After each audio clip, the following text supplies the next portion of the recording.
나라가 제대로 되려면요, 그 나라를 지키다가 승국한 사람들에 대한 예우나 한마디로 이 존경심, 또 그 가치를 어떻게 존중해 주는가에 달려 있는 겁니다. 미국의 오바마가 지가 시작한 전쟁이 아니었지만은, 전임 W 부시가 시작한 전쟁이었지만은 오바마 때 와서 이라크전이나 아프간전에서 숨진 미군들을, 그때도 매년 몇백 명씩 죽었지 않습니까? 그걸 외면한다고 하면 미국에서는 아마 난리가 났을 겁니다. 내전이 벌어졌을 거라고 생각을 합니다. 그렇기 때문에 오바마는 이라크 전쟁에 대해서, 아프간 전쟁에 대해서 회의적인 시선을 가지고 비판적인 입장에 있었지만은 전쟁을 계속해야 했고 점차적으로 철군시키는 방법을 택했다가 IS를 또 데리고 와버린 계기 됐죠. 어쨌거나 그렇다고 해서 이 양대 전쟁에서 숨지거나 다친 사람들에 대해서 소홀함이나 또 그 전쟁의 가치를 의도적으로 폄하하는 부분은 하지 않았습니다. 하물며요, 정권이 바뀌었다고 해서 천안함에 대한 진실이 없어지는 것도 아니고 거기 돌아가신 분들이 무슨 죄가 있습니까? 한마디로 국가를 지키러 갔다가 갑자기 습격을 당해서 돌아가신 거예요. 자, 그런데 이제 이 정권이, 문정권이 들었으니까 대통령도 가지 않았고 총리도 가지 않았고 정부 관계자 누구도 가지 않은 상황에서 조용히 그냥 어제 천안함 추모식이 이루어졌습니다.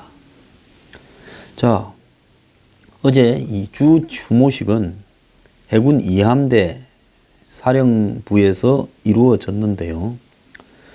자, 유가족과 천안함 승조원, 천안함 재단 및 국가보훈처 관계자, 미 2사단 장병 등 400명이 참여해서 조촐하게 치루어졌습니다.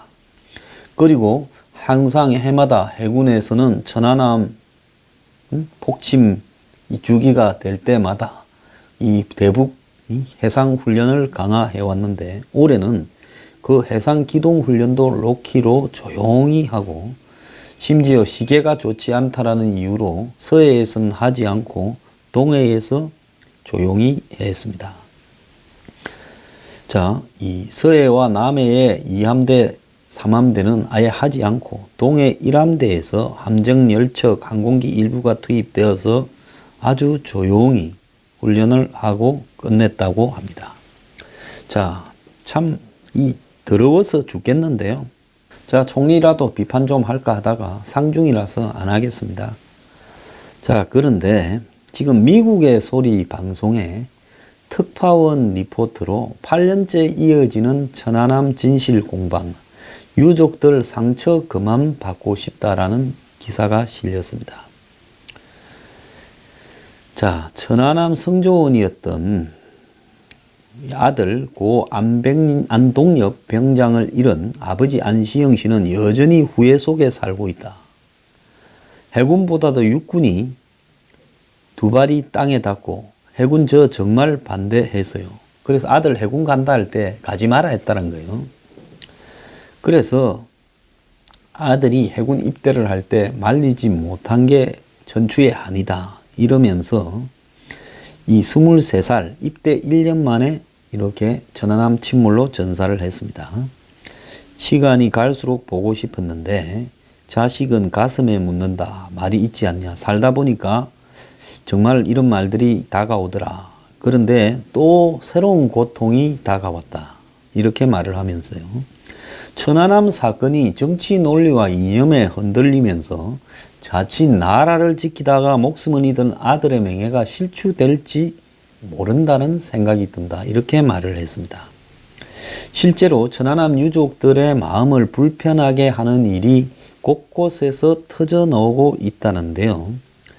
최근에 천안함 사건의 주범으로 지목된 김영철이 이렇게 한국을 방문했는데 유족들은 한국 정부의 김영철에 대한 방안에 대해서 해명을 요구했지만은 아무도 대답 한마디 해주지 않았다는 거예요. 그리고 최근에 종북 좌파들은 천안함 사건이 북한 잠수함에 의한 이 피격이 아니다라면서 옛날에 하던 소리를 다시 하면서 천안함 재조사를 요구를 이제 노골적으로 하고 있습니다.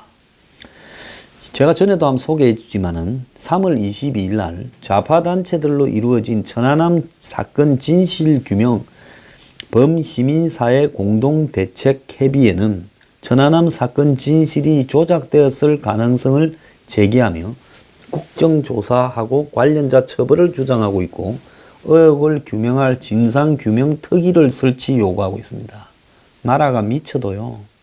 이들이 왜 이렇게 천안함 사건에 대해서 해부를 하려고 하는 줄 아십니까? 북한 편에 서서 북한이 이걸 하지 않았다라고 해줘야 자신들이 우러러 맞지 않는 김정은의 권위가 선다. 이거 아니겠습니까? 자, 그래서 청와대도 요즘 무슨 청원이 유행인데 천안함 사건 재조사 청원이 이렇게 실렸다는 거예요. 청와대 홈페이지에요. 당시 청원은 과연 천안함이 북한의 소행에 의한 침몰이냐 반문하면서 단 하나라도 객관적이고 과학적인 증거가 지금까지는 없다라고 이야기를 합니다.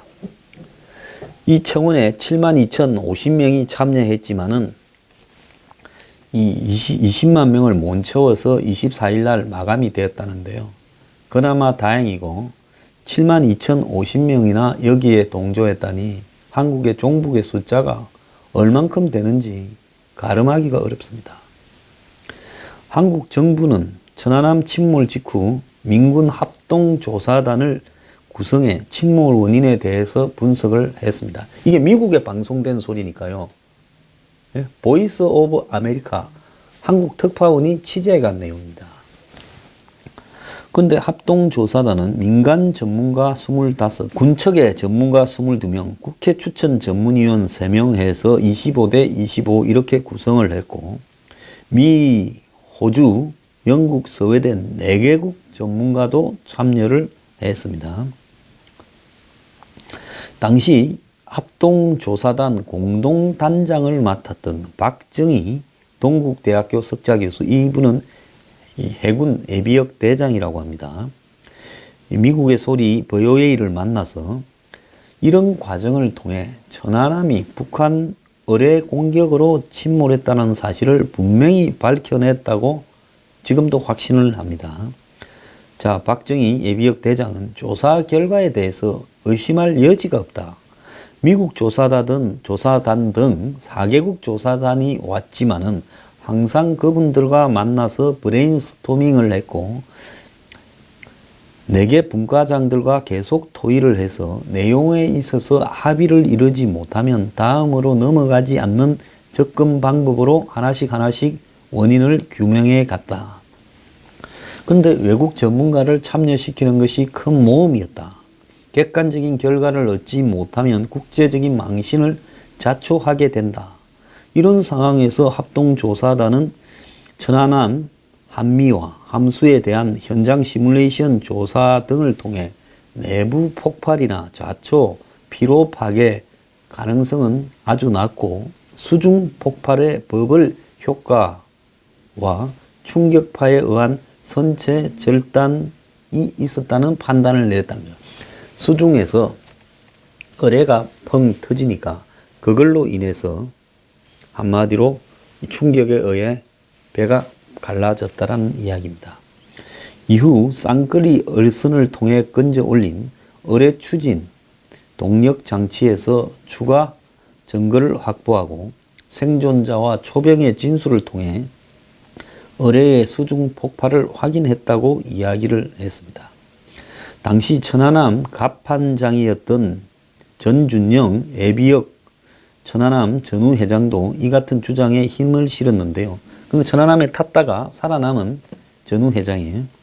좌초는요, 어디에 암초에 걸려 좌초한 겁니까? 좌초했다면 우리 46명이 전사하지 않고 더 많은 인원이 살아남았을 겁니다. 제가 느꼈을 때는 좌초처럼 천천히 가라앉는 게 아니라 순식간에 엎어졌고 물이 막 들어왔던 기억이 있거든요.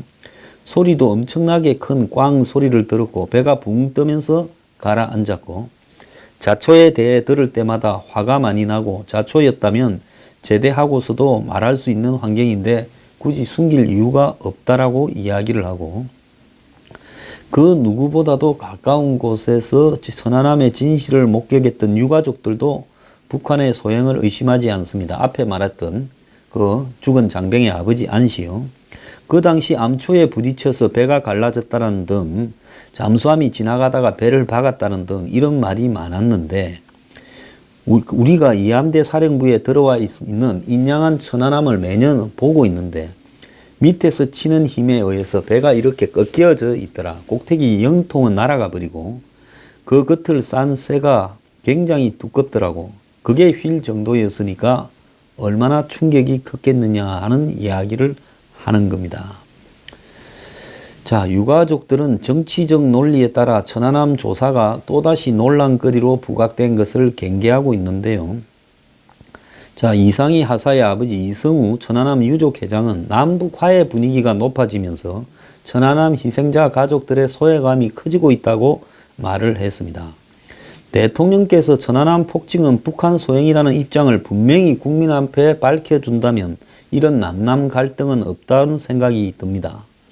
이 회장은 남북 정상회담을 계기로 천안함 문제가 해결될 수 있기를 바란다고 이야기를 하고 문재인이 김정은에게 천안함에 대해 사과할 의향이 있냐고 물어달라고 말을 하고 있습니다. 자, 뭐 남북이 화해하든 말든 진실은 분명히 규명하자라는 이야기입니다. 여기에 반해 이 종북, 친북 이 작자들 이런 소리를 하고 있어요. 8주기를 맞이해서 시민사회 친북, 종북이라고 대처합시다. 천안함 침몰에 대한 재조사를 요구하는 목소리가 높아지고 있다. 인간에 대한 예의가 있는 거예요. 굳이 이 문제를 자기들이 개입 안 해도 눈앞에 벌어지는 친북, 종북할 거리가 지금 온 사방에 문정권을 맞이해서 수두룩하게 쌓여 있는데 세월호 침몰에 대해서 비판하는 부분에는 일거에 비판을 용납하지 않으면서요. 그렇게 오랫동안 국고를 투입하면서 시간을 끌어가면서 정치 쟁점화했던 문제에 대한 비판은 용납하지 않으면서 천안함 침몰에 대한 폄하는 지금 아주 상투적으로 하고 있습니다. 얘들이 뭐라 했어요? 세월호에 대해서 폄하하는 발언을 하는 사람은 사법 처리를 해야 된다고 명예훼손으로 등등으로 한 사람들이 천안함, 세월호는 놀러가다 그리 된 겁니다. 천안함은 나라를 지키다가 그리 된 거예요. 두 개를 단순 비교할 수도 없는데 천안함 침몰에 대한 폄하와 이런 발언을 노골적으로 하고 있어요. 참여연대 평화군축센터는 26일 논평을 내고 정부는 북한의 최신 소형 잠수정이 중어뢰를 쏴 천안함을 침몰시켰다고 공식 발표한 바가 있지만 정부가 제시한 증거나 논리는 민간 전문가나 언론 참여연대와 같은 시민단체가 제기한 반론에 의해 과학적으로 부정되거나 논란에 휩싸였고 국제사회에서 인정을 받지 못했다. 8년 동안 과학적인 검증이나 합리적 재조사보다 정부를 말을 믿느냐 믿지 않느냐 이분법을 이렇게 요구해왔는데 합리적 의문을 제기하는 사람을 종북으로 매도했고 이제는 종북이 매도라고 이야기합니다. 국군사이버사령부는 참여연대 활동가를 비방하는 콘텐츠를 만들어 유포까지 했다. 천안함 사건은 한국의 민주주의를 크게 후퇴시키는 계기가 됐다. 별 지랄들을 다 하고 있네요. 초기부터 침몰 시간, 장소, 원인을 시시각각 다르게 발표해서 논란을 일으켰고 폭침을 믿지 않으면 빨갱이라는 논리 속에 자유로운 토론이 불가능했다. 지금부터 침몰 원인을 객관적으로 규명 검증해서 재조사를 해라. 이것이 우리 사회의 중요한 문제다. 그래서 범시민단체 공동대책위원회를 출범시켰다. 이들은 출범 선언문을 통해 정권의 천안함 사건 조사 결과 발표는 명백히 기만이므로 그 전모가 낱낱이 밝혀져야 된다. 그리고 천안함 사건 조작을 은폐하거나 가담하여 국민을 기만한 당사자들을 엄중 처벌하라 이렇게 말했습니다. 도둑이 매를 들고 있는데요. 문 정권은 지금 이걸 즐기고 있습니까? 예? 이 사회가 온통 친북 종북의 세상이 되기를 즐기고 있습니까? 건드려서는 안 되는 최소한의 마지노선은 국가를 위해서 순국한 사람들을 명예를 더럽혀서는 안 되는 거예요. 자, 문정권요. 이딴 식으로 하게 되면 당신들이 저지른 이 이념적인 논란에 대해서 반드시 역사적 책임을 물을 수밖에 없습니다. 적어도 상식적인 대통령이라면요. 천안함에 대해서는 말하지 마라. 그것은 북한의 소행에 의한 걸로 맞다라고 이야기를 해야지. 정말로 이런 것들을 친북 종북 단체를 내세워서 의문을 제기하도록 사회적으로 방치를 하고요. 정말로 진짜 더러운 종자들은 군순회 봅니다.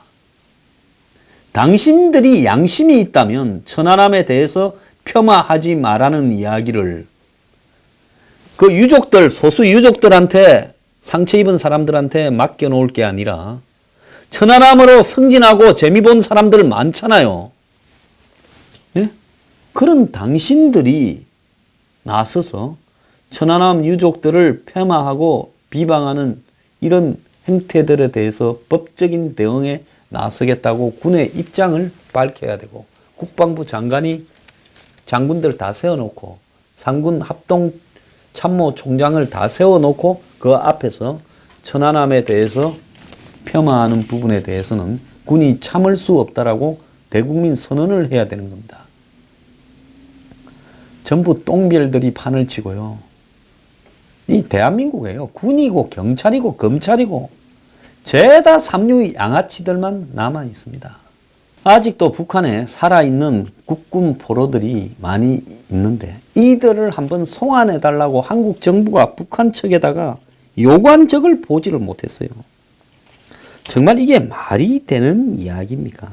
이 얼빵한 대한민국 군대라는 거는요. 얼마 전에 박근혜 전 대통령의 이 탄핵 무렵에 군이 2016년 11월 이럴 때 위수령을 검토했다라고 해가지고 마치 계엄령을 방불케 하는 군의 출동을 대비하려고 했다라고 해서 보도가 난 적이 있었지요. 그런데 이 진상이 그게 아니라 야당의 의원이 당시에 군에다가 이 위수령 관련 입장을 뭔지 물었고 그래서 군에서 그 야당 의원에 답변하기 위해서 만드는 자료라는 게 드러났습니다. 국방부가 지난 21일 오후 3시 반쯤에 4시 반에 긴급 브리핑을 하겠다고 공지를 했는데요. 공지 내용이 군인권센터라 해서 군에 대해서 시비 걸고 있는 임태훈이라는 사람이 이철희 의원과 더불어서 탄핵 촛불 시위 당시 군이 위수령을 발동해 병력을 투입 시민을 무력 진압하려 했다라는 내용의 주장을 발표했는데 이에 대한 조사 결과를 최종적으로 이렇게 발표하려고 했다는 겁니다. 자, 그래서 군이 보통 자신이 없을 때 오후에 한다는 거예요. 자신이 있으면 오전에 하고 기사를 적게 나가게 하려고. 그래서 군이 실제로 그랬나라고 술렁했다는 거예요. 근데 조사 결과 내용을 보면 국방부가 이철희 의원이 이래 주장한 데 대해서 사실과 부합되지 않는다고 말했는데 조사에 따르면 이철희 의원이 2016년 11월, 2017년 2월에 위수령 폐지 관련 국방부 입장을 요구했고 국방부가 답변 자료를 만들었다는 거예요. 그래서 군이 먼저 위수령을 논의한 것도 아니고 그런데 이런 부분을 가지고 또 국방부가 수방사령관이 위수령을 근거로 병력을 동원해 시위대를 무력 진압하려고 했다라는 임태훈의 주장도 사실이 아니라고 말하며 다만 특이사항이라면서 수도방위사령부가 청와대 핵심 지역이나 군 시설 안으로 진압하는 우발 사항에 대처하려고 대비 계획 성격의 문건을 만들었다면서 외부인이 이 문건에 병력 정원 및 총기 사용 수칙을 보고 오해의 소지가 있을 수 있었다고 했습니다. 이 문건은 군사 대회비로 일반인을 위해 만든 게 아니고 원래 군 경비 계획에도 청와대가 흔들리면 거기에 대해서 병력 정원이나 총기 사용 수칙 등을 이렇게 담는 내용이 있지요. 그래서 청와대 안으로 시위대가 뛰어넘어왔을 때 우발 충돌을 막기 위해 원래 수칙보다 훨씬 완화된 계획을 세운 그런 내용이라는 겁니다. 군이 사고 예방을 위해서 세운 계획을 가지고 시대 무력 진압을 계획이라고 이렇게 지금 이야기를 하는 거죠. 자, 이렇게 허위 사실을 폭로했음에도 군은 이철이나 임태훈에 대해서 법적 조치도 지금 생각하지 않고 있다는 겁니다. 한동안에 쿠데타 모의를 했다라는 이야기까지 나와서 대한민국에 아직도 그런 생각을 하는 군인이 있는가 의아했는데 참 기가 찼네요. 자, 대한민국 군인들요, 이러고도 군인을 하면 뭐 하겠습니까? 나라가 완전히 썩어 문드러져 버렸습니다.